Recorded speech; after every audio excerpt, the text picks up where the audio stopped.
सुप्रभात बच्चों। आपने खुले आसमान में उड़ती रंग बिरंगी पतंगों को जरूर देखा होगा।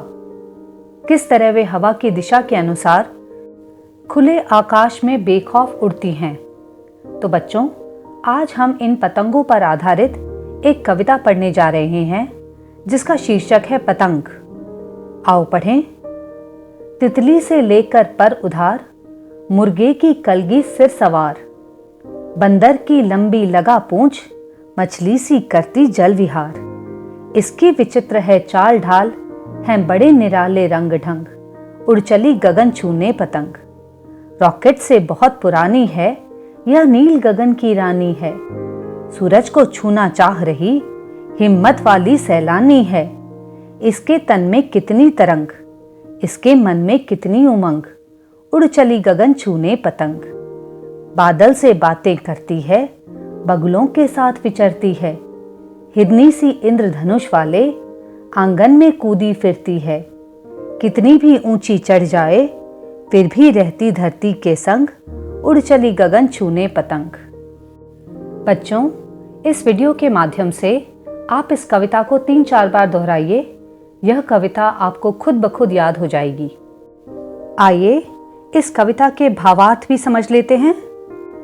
तितली से लेकर पर उधार, मुर्गे की कलगी सिर सवार, बंदर की लंबी लगा पूंछ, मछली सी करती जल विहार। इसकी विचित्र है चाल ढाल, हैं बड़े निराले रंग ढंग, उड़ चली गगन छूने पतंग। कविता की इन पंक्तियों में कवि पतंग के रंग रूप और चाल ढाल के बारे में वर्णन कर रहे हैं। वे कहते हैं कि पतंग ने अपने पंख तितली से उधार में लिए हैं। बच्चों, तितली के पंख रंग बिरंगे और हल्के होते हैं। पतंग भी रंग बिरंगे और हल्के होते हैं, मानो जैसे कि पतंग ने तितली से पंख उधार लिए हों। आपने देखा होगा मुर्गे के सिर पर लाल रंग की कलगी होती है, तो कवि कहते हैं कि पतंग ने मुर्गे से यह कलगी ली है। और पतंग की लंबी पूंछ होती है, जिसे कवि के अनुसार पतंग ने बंदर से ली है।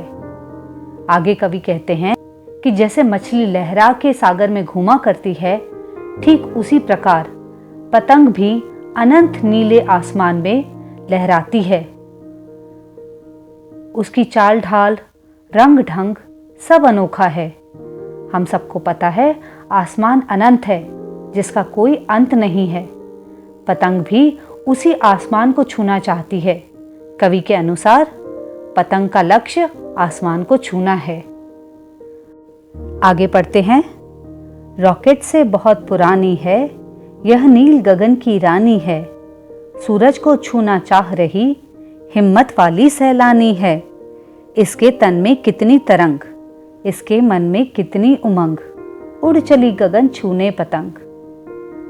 बच्चों, रॉकेट का आविष्कार लगभग 150 साल पहले हुआ था, जबकि पतंग हवा में हजारों सालों से उड़ती चली आ रही है।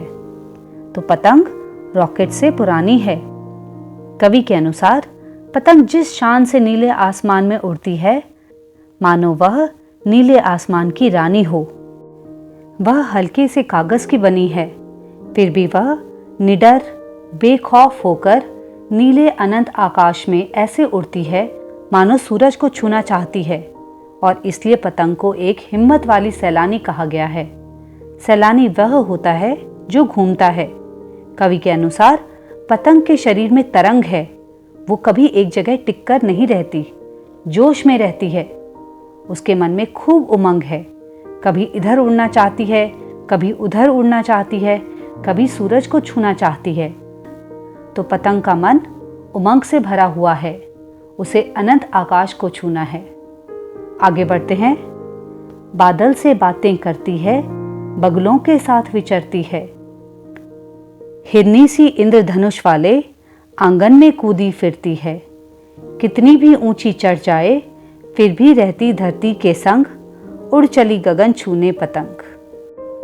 कविता की इन पंक्तियों के अनुसार पतंग उड़ते उड़ते बादलों के पास पहुंच जाती है और ऐसा प्रतीत होता है जैसा कि वह बादलों से बातें कर रही हो।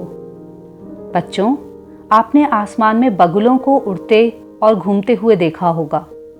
कवि के अनुसार पतंग भी इन उड़ते बगुलों के साथ घूमती है, विचरती है। आगे कवि कल्पना करते हैं कि जैसे हिरनी छलांग लगाकर कूदते हुए एक जगह से दूसरे जगह तक जाती है, वैसे ही इंद्रधनुष वाले आंगन में, जो कि आसमान है, आसमान में ही इंद्रधनुष निकलता है, तो आसमान में पतंग भी एक स्थान से दूसरे स्थान तक कूदते हुए जाती है।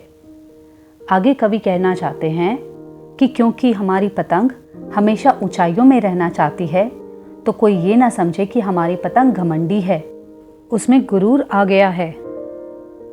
भले ही वह ऊंचे आकाश में उड़ रही हो, लेकिन वह धरती से हमेशा डोर से जुड़ी हुई रहती है। वह धरती के साथ अपना संबंध हमेशा बनाए रखती है और साथ ही वह खुले नीले आसमान को छूना भी चाहती है। तो बच्चों, हमारी हल्की सी रंग बिरंगी पतंग निडर होकर आसमान को छूना चाहती है, सूरज को छूना चाहती है, बादलों से बातें करती है, बगुलों के साथ घूमती है, फिर भी धरती के साथ हमेशा जुड़ी रहती है। बच्चों, हमें पतंग से बहुत कुछ सीखने को मिलता है।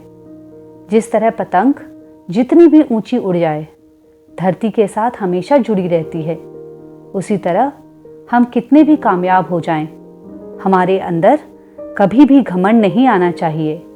माता पिता का आदर करना हमें कभी भूलना नहीं चाहिए। बच्चों, उम्मीद करती हूँ कि आपको भी यह कविता उतनी ही पसंद आई होगी जितनी कि मुझे। ऑल द बेस्ट बच्चों।